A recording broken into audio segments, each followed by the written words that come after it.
Olá, eu sou o Lucas, aluno do curso de fisioterapia da FAGOC, e eu vou apresentar um trabalho sobre parasitas, mais específico sobre eumintos e nematóides. Parasitas são basicamente seres que necessitam de outro para sobreviver. Eles precisam parasitar um indivíduo para que o seu ciclo de vida perdure. Bom, basicamente a gente tem ectoparasitas que vivem externamente, por exemplo, pulga, carrapato, enfim, esse tipo de parasita. E a gente tem os endoparasitas, que são parasitas que vivem internamente, como a lombriga, a tênia. E os parasitas são classificados conforme a quantidade de hospedeiros que eles necessitam para completar o seu ciclo de vida. Por exemplo, monoxenos são parasitas que completam seu ciclo de vida com só um hospedeiro. Eles vão ficar parasitando o mesmo hospedeiro durante todo o seu ciclo de vida.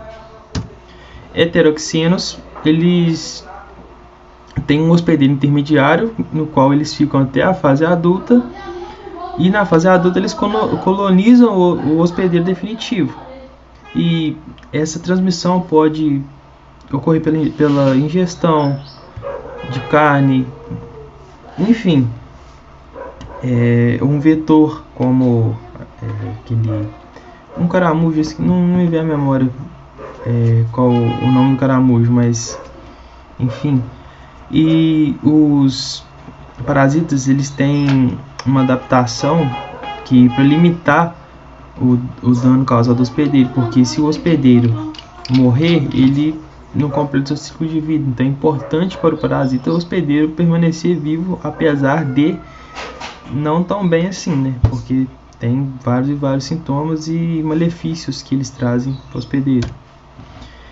E os tipos de parasitas são os protozoários e microsporídeos, eumintos e ectoparasitas. Protozoários e microsporídeos causam malária, jardíase, e os eumintos a lombriga, a tênia, e os ectoparasitas, piolhos, ácaros da sarna, carrapatos. E cada um desses tipos de parasitas tem suas peculiaridades, sua forma de reprodução, ciclo de vida, hospedeiros, e essas questões vão ser abordadas no decorrer do trabalho.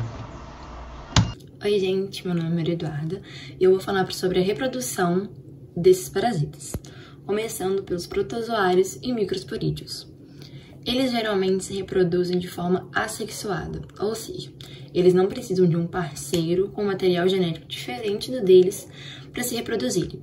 A própria célula-mãe se divide, originando duas novas células, que são as células filhas. Esse processo ele é chamado de fissão binária. E tem os eumintos, que se reproduzem, diferentemente dos protozoários e microsporídeos, se reproduzem de forma sexuada, ou seja, precisa de um parceiro com material genético diferente do deles. Também, alguns eumintos, eles podem se reproduzir por oviposição, ou seja, depositando ovos no meio externo, ocorrendo a evolução em larva até a forma adulta. E os ectoparasitas, com exemplos piolhos, eles têm ciclo de vida complexo, que inclui a fase de ovo, ninfa e adulto, assim como alguns dos eumintos têm a oviposição. Eles se reproduzem através de cópulas. Próximo. Um pouco mais sobre os protozoários. A fissão binária, como eu disse um pouco no slide anterior, é uma única célula que se divide em duas células filhas idênticas. Esse processo é rápido e eficaz. E tem a esquizogonia. Múltiplas divisões nucleares ocorrem antes da divisão celular, resultando em várias células filhas de uma vez só. Tem essa diferença. A fissão binária, a célula-mãe se divide em duas, e na esquizogonia, a célula se multiplica, gerando várias células filhas, não apenas duas. E a esquizogonia é comum em parasitas como a malária. Os microplorídeos reproduzem-se principalmente através da esporulação, ou seja, através de esporos, formando esporos resistentes que podem infectar novos hospedeiros. Esse processo é adaptado para sobreviver em ambientes diversos. Os eumintos, nematóides, são vermes redondos, reproduzem-se em sua maneira sexuada, como eu disse anteriormente sobre a reprodução sexuada. Plateumintos são vermes achatados. Nematóides são de formatos redondos e os plateumintos são achatados. O formato de ambos é diferente. Pode ocorrer de forma assexuada ou sexuada. Podem se reproduzir das duas formas, dependendo do grupo. Ectoparasitas. Como eu havia dito anteriormente, sobre o exemplo dos piolhos, reproduzem-se sexuadamente, passando por fase oval, ninfa e adulto. E os ácaros, como os da sarna, têm ciclos de vida curtos e se reproduzem rapidamente, aumentando mais rápido a infecção. Dando continuidade aqui, eu vou falar um pouquinho sobre os eumintos, mais especificamente sobre os nematóides. Os eumintos, eles também são conhecidos como vermes. Eles são parasitas multicelulares e podem habitar o corpo humano, causando aí uma série de doenças conhecidas como eumintíases. Bom, esse grupo de eumintos ele é subdividido em dois grupos, que são os nemateumintos, que são vermes cilíndricos, que é o que a gente vai falar aqui hoje, e os plateumintos, que são vermes mais achatados. Ambos são organismos frequentemente visíveis a olho nu, enquanto na sua fase adulta. Bom, os nematóides eles são animais invertebrados, pertencem ao filo Nematoda e apresentam corpos não segmentados, cilíndricos, alongados e possuem suas extremidades afiladas. Aqui tem uma lista de características deles. Eles são seres triblásticos, pseudocelomados, têm um sistema digestório completo, ou seja, tem tanto boca quanto ânus. O sistema nervoso deles tem um anel nervo longitudinal. A simetria deles é bilateral. Eles têm uma cutícula que recobre todo o corpo e não possuem sistema cardiovascular e respiratório. Aqui, tem uma imagem que dá para vocês entenderem melhor. Como eu falei, são triblásticos. O que seria isso? Eles têm 3 folhetos germinativos, que é a ectoderme, que é essa camada aqui mais externa, a mesoderme, que é a camada aqui do meio, e a endoderme, que é a camada mais interna. Além disso, eles são seres pseudocelomados. O celoma, ele é uma cavidade interna que é recoberta pela mesoderme. No caso dos pseudocelomados, eles possuem um falso celoma, ou seja, essa cavidade que normalmente é recoberta pela mesoderme, no caso dos pseudocelomados, ela tem uma parte coberta pela mesoderme e a outra pela endoderme. Por isso que eles são chamados assim. Além disso, eles têm o sistema digestório completo, né? Tem boca e ânus. Ao contrário dos plateumintos. Os plateumintos eles têm somente boca. Ou seja, eles comem, digerem a comida, tem que vomitar a comida para poder comer de novo. Além disso, também tem aqui o sistema nervoso dos nematóides, que possui um anel nervoso aqui, centralizado na faringe, como vocês podem perceber. Bom, eles têm uma cutícula que recobre todo o corpo. Essa cutícula ela é chamada de equidise. E com o desenvolvimento dos nemateumintos, eles trocam essa cutícula 4 vezes. Mais para frente também a gente vai explicar no ciclo de vida. Além disso, eles não possuem sistema respiratório, ou seja, a respiração dos nemateumintos ela ocorre por meio de trocas gasosas. Ela é pela pele, né? É a respiração tegumentar ou cutânea. E o pseudoceloma, ele inclusive ajuda nessas trocas gasosas, porque tem meio que um espaço sobrando ali. Ou seja, ele auxilia nisso. Normalmente, esse processo é chamado de difusão. Aqui nós temos mais algumas características, né?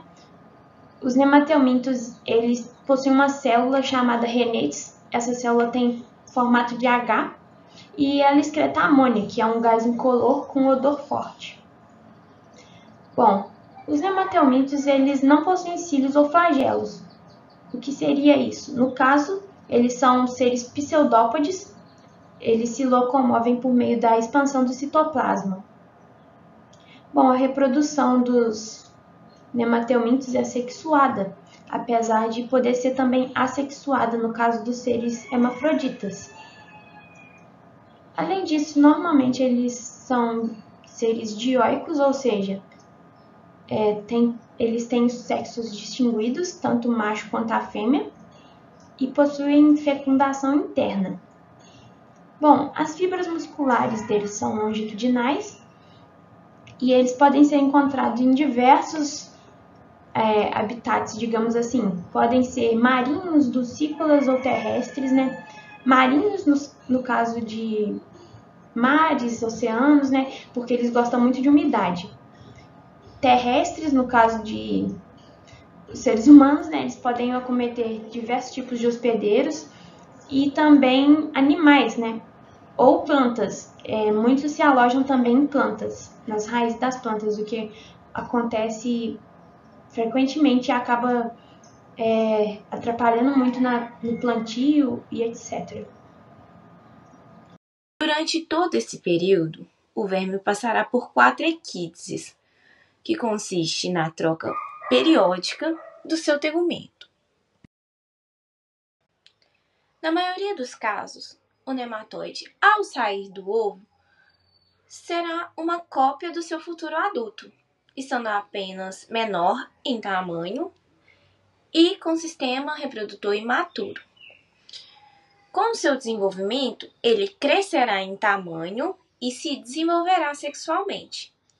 Como não há uma metamorfose completa, ele não se transforma em outra coisa, o uso da expressão larva se torna inadequado, incorreto, sendo para ser evitada.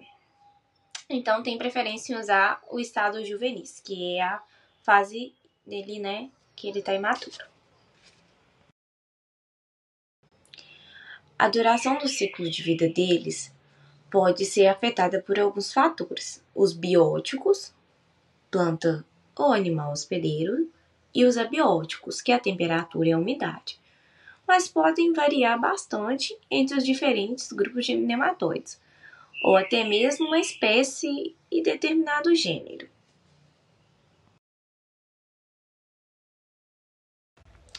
O ciclo de vida de alguns nemateumintos oferece uma grande oportunidade de sobrevivência, ou melhor, resistência ao estresse ambiental, como a formação de um cisto que abrigará a massa de ovos de alguma espécie, uma espécie específica, algumas espécies, né?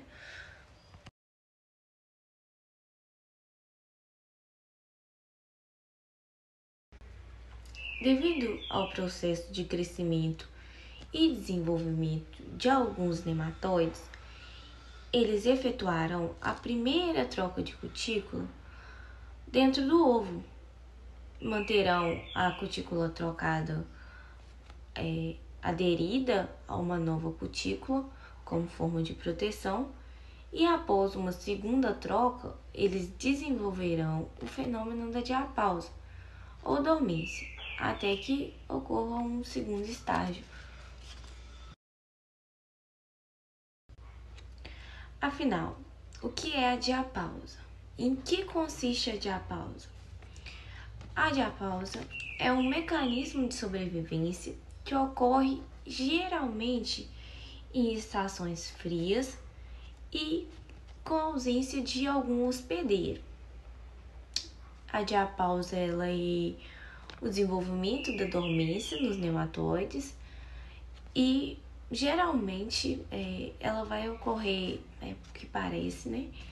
Ela vai ocorrer no estágio de ovo ou no estágio juvenil dentro do ovo. Agora nós iremos falar dos nematóides, nemateumintos, que acometem as plantas. Atualmente, os nematóides estão entre as principais pragas agrícolas, sendo os mais frequentes o Meloidogine, que é o nematóide das galhas, Rotilenchos, nematóide das lesões, Heterodera, nematóide de cistos, Rotilenchulus, nematóide reuniforme, e o Rhadopholos, que é o nematóide cavernícola. Apesar dos diversos gêneros de nematelmintos, o das galhas ele pode ser considerado um dos mais perigosos. Ele pode ser encontrado em diversos ambientes pelo mundo, mas as principais perdas estão relacionadas às culturas agrícolas. Além, de perder a sua plantação, também perde economicamente dizendo. Os nematelmintos podem atacar o sistema radicular de qualquer planta. Por isso, causa inúmeros impactos em culturas anuais ou perenes, como o café. Apesar de ajudarem na decomposição de matéria orgânica e também no controle de micro-organismos, esses parasitas podem entrar se fixarem nas raízes das plantas, dificultando a absorção de água e nutrientes, o que resultará em plantas atrofiadas, murchas e também com menor produtividade, além de menor desenvolvimento das folhas, que ficaram amarelas e, em circunstâncias maiores, podem afetar até a produtividade da lavoura, causando a morte de grande parte da lavoura. Quando eu digo produtividade, também digo economicamente, que pode perder até 50% ou mais da sua plantação, da sua lavoura. Dependendo também da sua espécie, dependendo da espécie do parasita.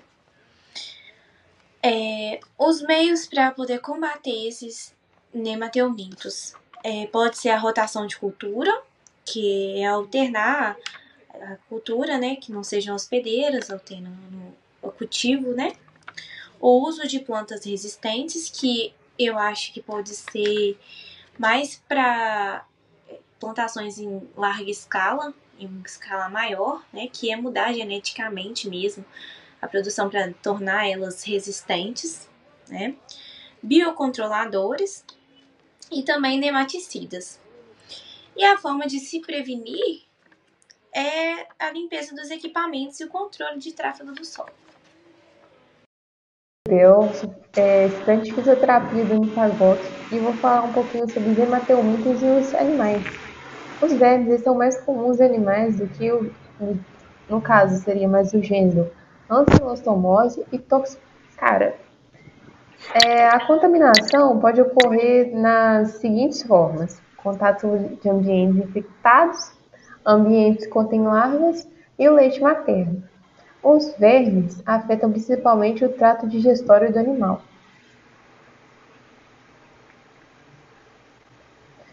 Sinais clínicos que eles apresentam são a perda do peso, a diarreia, vômito, mucosas pálidas e quedas de pelo. A prevenção se dá com a aplicação de vermifungos e regulamentos sobre orientação de um veterinário. Também vou falar um pouquinho sobre os principais tipos de parasitas. Aqui, nesse primeiro slide, a gente tem o Ascaridiase, que são as lombrigas. Elas possuem apenas um hospedeiro, vivem no intestino delgado e os ovos elas saem com as fezes, no caso. E aqui também a gente tem baixa prevenção, que são lavar as mãos e o saneamento básico em geral. Aí a gente também tem a ancilostomose, que é a Zika tatu, amarelão, sugam sangue, que causam anemia, e vivem no intestino delgado. A prevenção delas são saneamento básico e andar com sapatos. A gente também tem os bichos geográficos, que são larvas migraus e causam inflamação, e a prevenção dela é o tratamento de cães e gatos e evitar o contato direto com o solo. Aí a gente tem aqui as imagens, né, de cada parasita. Aí aqui a gente tem ele nesse específico. São o macho e a fêmea, e que já foi explicado em outros slides com o pessoal do nosso grupo. E aqui a gente tem a ficariose, que são elefantíases, o ventor e um mosquito. Os vasos linfáticos, obstrução. Prevenção, são evitar o mosquito. Sei que é meio difícil, mas é complicado.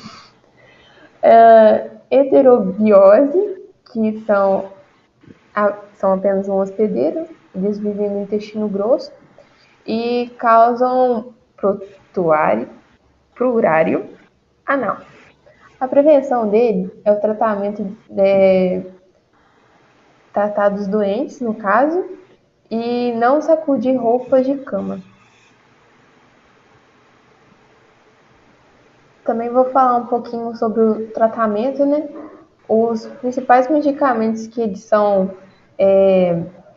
viáveis para tratamento de parasitas normalmente são albendazol, mebendazol, o tinidazol e o metronidazol, receitados apenas por clínicos gerais, gastroenterologistas, infecciologistas e de acordo com o parasita responsável por cada infecção. Aí depende muito do tipo de parasita.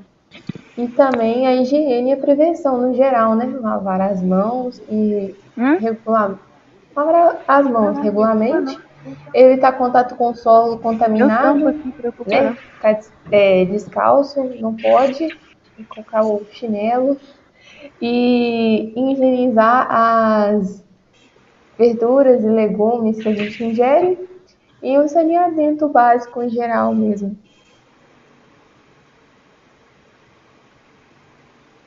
Peraí, vou colocar um pouquinho aqui, ó. Também vou falar um pouquinho sobre a reprodução, como eles se reproduzem. Os hematelmintos, geralmente, eles são dioicos, possuem sexos separados, mas também podem ser monoicos, possuem ambos os sexos em um único indivíduo, chamado de hermafroditas. Então, no caso, aqui seria, às vezes, eles têm sexos separados, igual a gente, no caso, nós seres humanos. E aí, tem alguns parasitas que eles conseguem se reproduzir sozinhos, no caso. Aí a gente explicou direitinho em outros slides com o pessoal, né? E mais profundamente em outros slides. E alguns hematoides, eles apresentam dimorfismo sexual, apresentando diferentes anatômicos entre os indivíduos de sexos diferentes. E aí é isso, minha parte, no geral. Olá pessoal, vamos continuar aqui a nossa apresentação. Agora a gente vai falar sobre a reprodução dos nematelmintos, né? Os nematelmintos geralmente são dióticos, né? Possuem sexos separados, tanto masculino, tanto feminino, né? Mas também eles podem ser monóicos, né? Possuindo ambos os sexos em um único indivíduo, né? No caso, são chamados os hermafroditas. Alguns nematóides dióticos, né, apresentam ainda dimorfismo sexual. O que seria o dimorfismo sexual? O dimorfismo sexual é a diferença anatômica entre o macho e a fêmea, certo? A fêmea geralmente é maior que o macho, né? E o macho ele tem uma estrutura, né, na cloaca, né, com espículas. O que seria isso?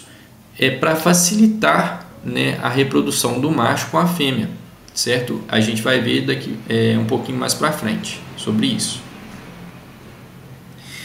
Então aqui a reprodução dos dióicos, né, é uma reprodução sexuada, né? O macho introduz a estrutura reprodutiva chamada espícula peniana, né, no poro genital da fêmea e lança os espermatozoides, né, lá no interior do organismo feminino, né, para encontrar o óvulo, certo? E fazer o processo de ovulação, né? O encontro dos gametas, no caso a fecundação, né, gera um zigoto, né, que se encontra dentro de ovos que são liberados pelo poro genital da fêmea para o meio em que se encontram, certo? Aqui foi o que eu falei lá um pouquinho anteriormente, né? A fêmea, ela é maior que o macho, né? Como dá para perceber. E aqui, ó, o macho, dá para a gente ver que ele é menor que a fêmea. E aqui no macho tem a cloaca com as espículas, né? Copulatórias. Essa formação anatômica do macho vai ajudar ele na penetração da fêmea, certo? E facilitar ali o processo de fecundação, certo? Aqui é a reprodução dos monóicos, né, que é a reprodução assexuada, né? Os seres hermafroditas, né, podem realizar a autofecundação, certo? Sem a variabilidade genética da reprodução sexuada, né? Ou fecundação cruzada, né? Que é a troca de gametas masculino entre dois indivíduos, né, apesar de ambos produzirem os dois tipos de células reprodutivas, né? Então aqui, ó, nos nematóides parasita, o homem é o hospedeiro definitivo, né? Sendo nele o local onde ocorre a reprodução sexuada, né, e a formação de ovos, que podem ser liberados no ambiente pelas fezes dos seres humanos, né? E isso vira um ciclo, né? Os nematóides, eles reproduzem dentro do ser humano. O ser humano ele joga os ovos, né, pelas fezes, né, no ambiente e vai formando um ciclo, né, reprodutivo. Dependendo da espécie, né, alguns vermes podem ir para a corrente sanguínea, onde são sugados junto com o sangue, né, do ser humano para um hospedeiro intermediário, certo? Então aqui são as formas de contaminação, né? Uma vez no ambiente, esses ovos podem contaminar tanto na água, né, como nas plantas e no solo, geralmente ambientes mais úmidos, né? Ou pode até mesmo ser ingeridos, né, pelo novos hospedeiros, certo? Então é isso, pessoal, esse foi o nosso trabalho. Obrigado pela atenção de todos, espero que tenham gostado.